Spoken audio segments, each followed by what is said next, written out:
Hi and welcome to this tutorial. Here, I'm going to show you a very neat trick to fill 100,000 cells in just a few seconds.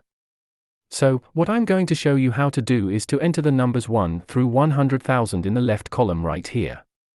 Oops, right here, up and down. Now, this is a very important thing to learn if you have to, on a regular basis, number your items. It could be for a database, an imported inventory list, or anything that you would like to have a number for the entries in the columns or the rows. So, you may think to do it like this: enter 1 and, to highlight them both, grab the quick fill handle and drag it down. Right? Because you could fill it, and you could go like this and wait and wait and wait. But that's going to take a long time if you're filling 100,000 cells, or if you're going to be bold and fill all 1,048,576. Anyway, so here's how you can do that very quickly. Let's go from 1 to 100,000 in just a few seconds on the Home tab. So, type 1 in cell A1. Then, go to the Home tab, go to the Editing section, click Fill, click Series. Then, for Series in, click Columns.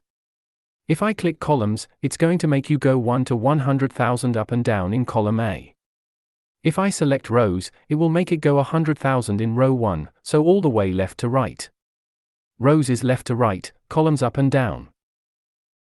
So, I'm gonna select Columns, keep this at linear step value 1.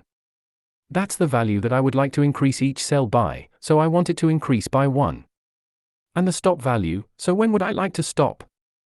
I'm going to stop at 100,000.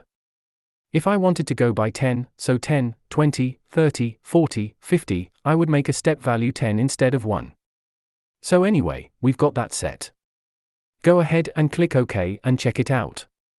So, if you want to very quickly go to cell 100,000, hit Ctrl on the keyboard and then the down arrow, and 100,000.